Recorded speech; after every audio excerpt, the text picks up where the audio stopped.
Ora chi ha delle domande abbiamo un po' di tempo. Hello. I have two questions. One maybe for two of you and then for all of you. The first one is, how do you evaluate in the online gaming the effect of the lifespan of a project, maybe because of the servers of a game? As you say before, you're working on a project which is a multiplayer game. So how you already have on your pipeline, you have an idea of how long you're going to support your game, for how much you're going to think about sell it on Steam, on other platforms. It's already planned, or you have just a vague idea of these things? Alright, so most of the games I've worked on have gone over time, so we're not very good at estimating dates and things. I should also point out that we have aimed mostly in the past to make games that are fire and forget. So the day that we release it is kind of the last day that we develop on it. We'll patch for bugs and do things like that, but in general, we have not had a game as a service yet. The one I'm working on right now is that, and it's a whole different thing. We look at it as that we will service the game as long as people are still playing, and as long as it's profitable to do so. They're still making WoW content after 1 billion years, and so for the lifetime of it, hopefully we're doing this for a long, long time. As far as just like estimating how long your project takes, just double your best guess, because it always takes longer. You come up during the course of development, you come up with your best ideas.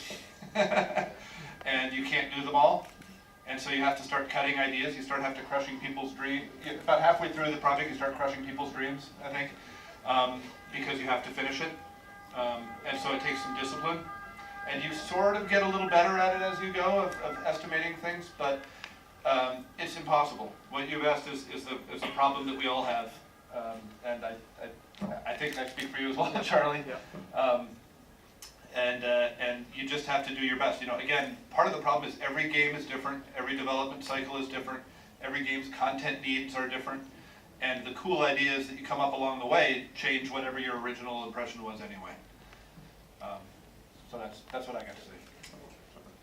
Hello. I also have two questions.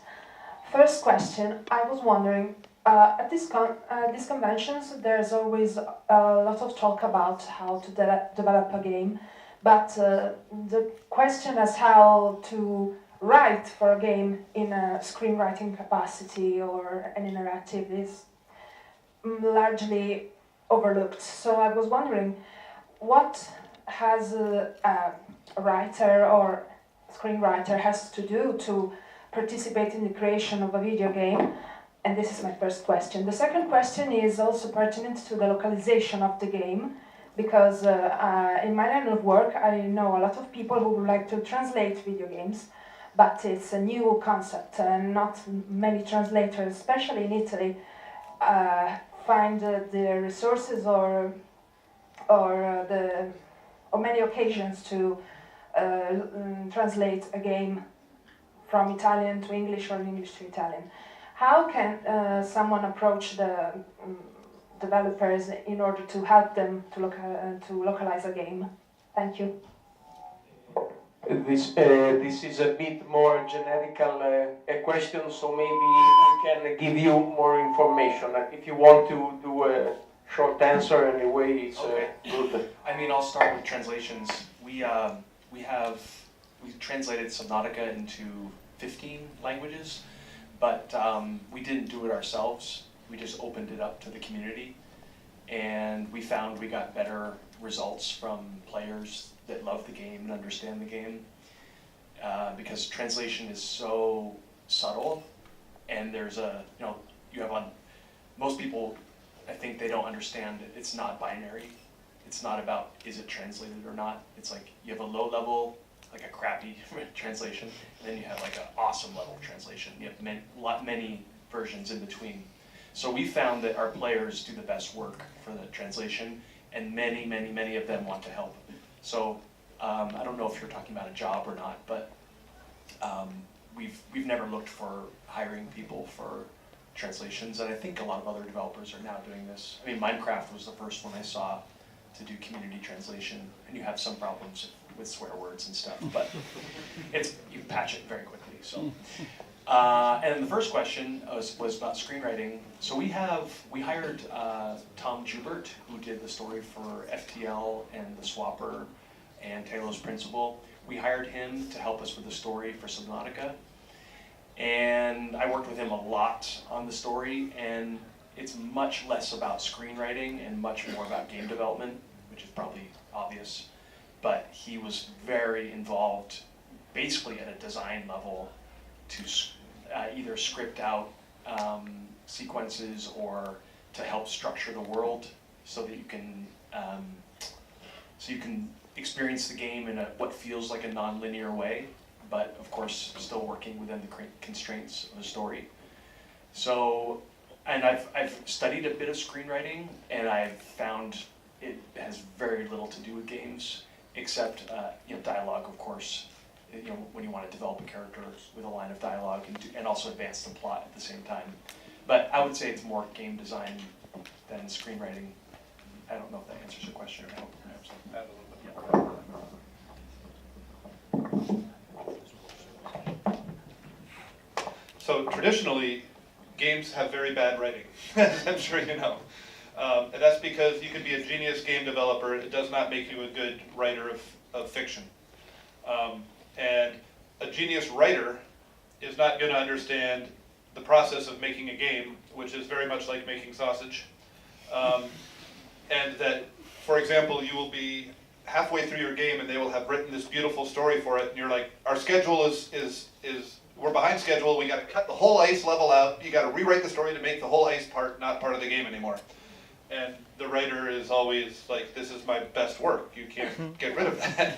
And so there's this kind of back and forth process of just getting rid of everything, rewriting stuff, reorganizing it, moving it around. And so the process of writing for games is largely driven by the game development cycle, as Charlie said. And so you have to be able to adapt to that. And this is something that game developers, especially our artists, find out early, is that you can't have an emotional attachment to anything that you've made because it could be brilliant but just not work in the game. And so you have to be okay with the thing that you slaved on for 3 weeks completely disappearing. And it's the same thing with writing, but usually you're bringing in a writer from outside and they don't understand that and it can go bad. So it's something where there has to be kind of a compromise and an understanding that this is going to be a process to get to the end. And we're not looking for some beautiful story to be written. We're looking for beautiful things to be written in the whatever we end up with as a game. And it's hard. And that's why there's usually bad fiction in games. Hi, hello. This is a question for Charlie, but if anyone wants to chip in, feel free to do so. About the MCP, that's the very first stage as you described it in your talk, and I was wondering, who do you show that to? And if it's not supposed to be fun, how do you know before it's too late, then you may stop working on that and work on something else? Yeah, it's really good questions. Thank you. Yeah. We found out, don't show it to your investors or partners. Not a good idea. They don't get it. In fact, Perfect World, they saw the Subnautica prototype, the MCP, and they said, do not make this game. And we said, okay, well, we want to make it, please let us. And they said, don't make it. And they would not stop saying that. We made it anyways and it worked, but They're okay with it now. they're okay now. They're pretty happy now. But, so be careful. I probably wouldn't show it to a publisher or an investor or anyone who's not a game developer. Although I did show the Subnautica prototype to some friends, and they played it for an hour or two, and it was helpful for me. It gave me confidence. But what you're looking for, yeah, I guess you're not looking for fun, but you're looking for a spark. Okay. You're looking for, at least this is just my process. I have no idea if it works for other people, but is there something there that excites you and that it pulls you in? Do you believe in it?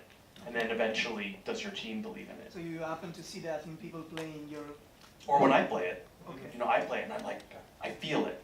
You can just feel something, Okay. you know, like it's abstract, but it's mostly for your team, I would say. Thank you. So, just to expand on that a little bit, eventually in every game cycle, the game starts to tell you what it is. And the MCP helps you get to that point. And it just gives you that first little spark, and you build on that, and you build on that, and all of a sudden, what you have to do seems like it's ordained by fate, you know, and that's kind of the easy part then, is you're just making what the game is telling you is missing. But the MCP is a critical part to get to there, and it doesn't have to be fun, like he says. Yeah. It just has to have that spark. Thank you. Actually, one more thing. Stephen King, the writer, he says he listens to his characters, which I, like in his book on writing, he says he listens to them. You're like, no, he must plan the whole plot, right? I mean, the plots seem like they're planned. And George R.R. Martin does a variant of this as well. He's planting seeds and waiting for them to grow, and then he harvests them, you know? But it's a completely different feeling. You're listening. Tom Waits used to say that for music as well. Some songs are like potatoes. You just wait them for them to come up. So yeah, with songs, you're just waiting for the potato. Yeah. You said like potatoes? It's not mine. Like It's it. not mine. I'm hungry. So, hi. First of all, I would like to thank you for your intervention. I think it was very inspiring and very interesting, so thank you. There you go. The question is actually very closely related to the one you just heard. The thing is, in your presentation, Charlie, you at some point you quoted something like, if you're not ashamed of your first, or the release of something wrong Yeah, state. if you're not ashamed of the first version, you launched too late. Too late, exactly. And so that goes back to the early access thing and so on. And so my question was, when is the right moment to launch it? No, because I heard so from other people that you just have one chance to launch your game, and that would be the thing that would stick in the memory of the player, say. So when That's no longer true, seemingly. it's seemingly, okay. Maybe it's changed already. Maybe it's again. already true again. Yeah, maybe it's false and then true again. So, yeah. Because if you could expand a little bit about the thing. I mean, There's no easy answer. But you know, what I showed you from Subnautica was probably too soon. Although, I don't know, maybe that's a new model. There's like a new hyper early access. It's super early. And maybe you only allow 100 people to buy it, you know, and they become your earliest. Actually, we did earliest access through Humble. We called it earliest, which was pre-early. We knew less people would see it. And I can't remember what we had in it. But in my diagram, I would say the skateboard is that's your MCP, and then you expand it, like with Max, he does the friends and family, so you bring in 10 or 20 other people, and then sometime after that, you're ready for early access. I don't know, it's an art. But it needs to be the shape of your game. Like, you know, I don't know, I guess you know it when you see it. But it's probably earlier than you think. So money is finished. I've got a quick one. Having watched the overgrowth development cycle from the inside, granted this is pre-early access, we basically did from the very beginning, the first alpha we launched was you could splatter blood on a brick.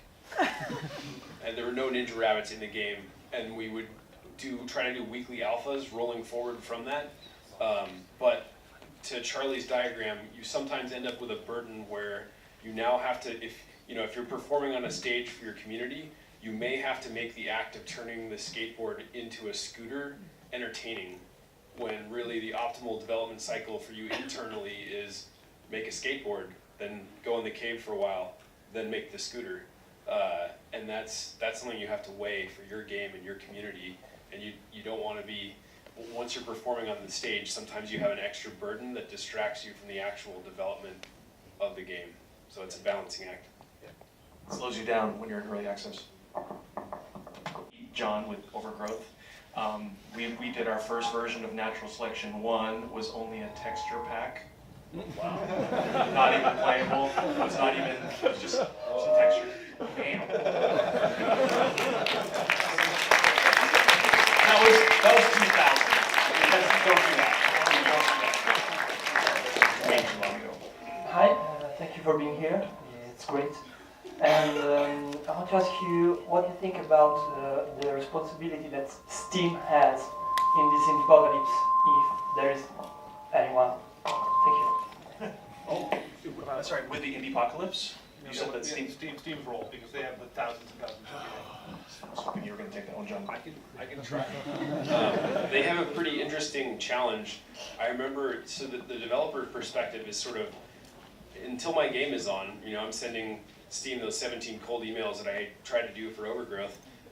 Steam isn't letting enough games on. Then once my game is on, well, then I'm like, I don't want Steam to let any more games on. They're letting too many games on. So how can they design that threshold? They do have this huge, with thousands of games coming out, they have a tough problem.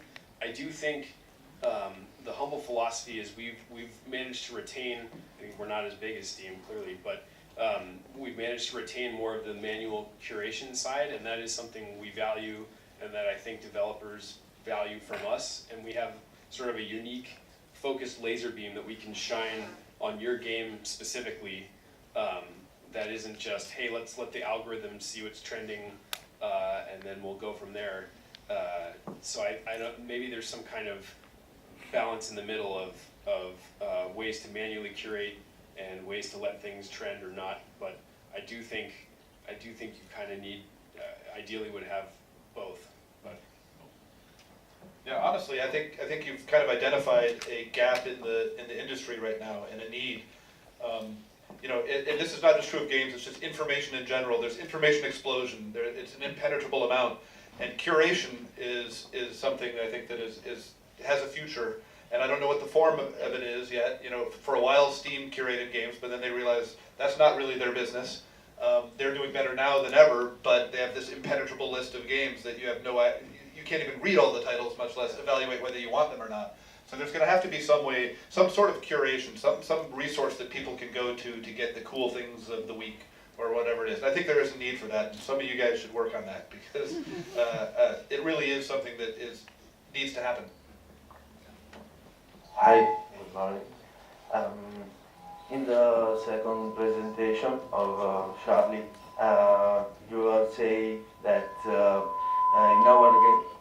in our game engine we focus on on emotion of game engine, and the question is if there is a communication channel from game developers and sound designer, and which is the right way to search a good sound designer and good audio for our games. Okay, yeah. So the question is, how do we find a really good sound designer? Yeah. Especially after we fired our last one. Yeah, well, we haven't found one as good as the last one, not yet. But the last one was not someone we could work with anymore. So, because, well, I won't go into it, but free speech is allowed, but we don't have to sponsor hate speech at our company. So he can go. Long story on that. Yeah, he can go talk online to all the people he wants to, but he's not going to work with us anymore. I have no idea how you find a great sound designer. We haven't found one, so don't forget to apply. Charlie at unknownworlds.com. Yeah, sorry. That's all I have. And unfortunately, it's like finding talent in everything else. How do you find a good animator? How do you find someone that animates the characters that can convey the emotion that you're wanting? It's hard. Sound designers are not as prevalent as animators. There's a million people who can draw you a good character, but very few who can write you some music that evokes the particular emotion of the area you're in. We did it simply by getting lucky. Our sound designer, Matt Ullman, he wrote the great Diablo music that everyone knows right now. He just bugged us and bugged us and bugged us until we hired him. We thought he was annoying, and finally we thought the path of least resistance is just to hire him.